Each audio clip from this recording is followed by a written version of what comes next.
I started playing old school RuneScape all the way back in 2015. Back then I was a newbie free player without access to the good money makers. That however did not stop me from trying, and one skill was always there to provide me with some nice profit: crafting. In fact, crafting has appeared in this series before, and well, it appears it won't be the last time. Today, instead of spinning flax into bowstrings, however, I want to take a look into gold jewelry. In case you don't know, if you use a gold bar or a furnace and have a mold in your inventory, you can craft gold rings, necklaces, amulets or bracelets.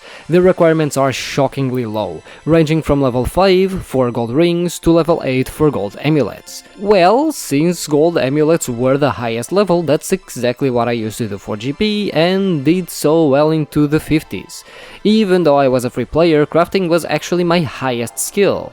And today I want to test if gold amulets still hold up or if they are no longer worth it. After all, I last did them 10 years ago and the game looks a bit different nowadays. I decided to use the Shiloh Village furnace, the closest furnace to a bank. Since I have the diaries completed, I no longer need to pay to use it, making it the best furnace for me, and I mean, if I am testing the money makers, I might as well test them by modern day standards. So really all we do is get gold bars from the bank, craft the amulets at the furnace, and then go to the bank again to store them and get more gold bars. And I mean, yeah, look, it isn't the most convoluted method out there, so yeah, it's pretty simple. I did this for an entire hour and the results were a bit surprising. In 1 hour I managed to craft 1620 gold amulets, which came out to be 283,500 GP. I think at this point it's worth noting that the price check is actually wrong, because between the recording these methods and the actual selling of the items, the price actually changed a little bit, so it is slightly off from the price check. Either way, we also need to count with the GA tax, which was actually 4,860 GP, and with the price of the gold bars, which in this case was 208,980 GP. This leaves us with 69,660 GP in pure profit. We also got 48,600 crafting XP, which is actually pretty decent for an hour. For a method that is AFK, requires level 80 crafting and only a few thousand GP to start, honestly it was pretty decent. I do remember that back in the day you made way more profit, but still, it's decent crafting XP, profitable at that, what more could you ask for? Well, what if we had an even more profitable method? Which got me thinking. What about the rest of the gold jewelry? Back in the day, sure, you know, most of it wasn't that profitable or even profitable at all, but again, maybe things changed, so I need to test that. I started with gold rings, which have the lowest level requirement out of any of this. With them I made 1639 in 1 hour. Which, yes, is a different amount from amulets. While I could just grab one example and then just calculate the rest, humans aren't machines and our output per hour isn't going to be perfect, which is why I opted for actually doing every single method for 1 hour. Going back to the rings, however, they gave us 291,454 GP. The tax was 4,917 GP and the gold bars cost us 211,431 GP, leaving us with a profit of 75,106 GP. On top of that, we got 24,600 crafting XP, and you know, since rings are only level 5 and don't offer much XP, this was actually pretty decent still.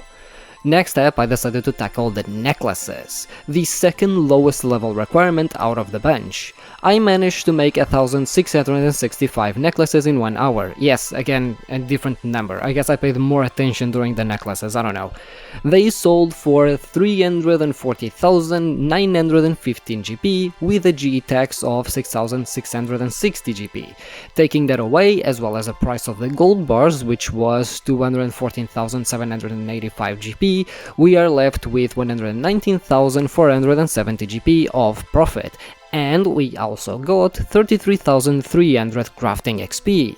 And lastly, but not least, we have gold bracelets, the second highest level requirement, requiring level 7 to be crafted. Again, not the highest level requirements.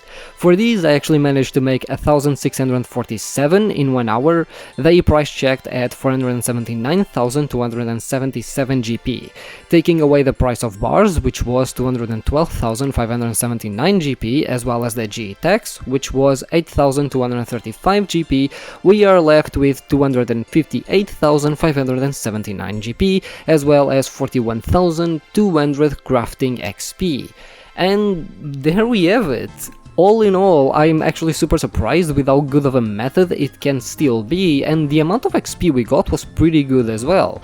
Again, the level requirement for this is at most 8 and at minimum 5, which honestly you can just get by doing Murder Mystery and Ship Shearer. You can get that in honestly a few minutes, or even if you're just training to these levels, again, it's just a few minutes of training. On top of that, it's also really good XP. So we get a profitable AFK-able crafting method that is also decent XP. Even outside of the gold bracelets, I would say that yes, this method still holds up. Personally, I would always check which thing is more profitable and just do that, as I don't think the XP sacrifice is that big, and currently that seems to be gold bracelets, which honestly have a very nice profit on it. You're basically just doubling the amount of GP you are making every time you turn a gold bar into a gold bracelet. And also, if you are wondering, in a day and using methods that require less than level 10 crafting, I got a total profit of 522,815 GP, as well as a total of 147,700 crafting XP, in 4 hours. Granted, again, I was using the closest furnace to a bank, meaning low-level players won't be able to get as much XP and GP in 1 hour, but still, that was pretty good. This was literally 4 hours of work and I made half a mil and gained 150k crafting XP.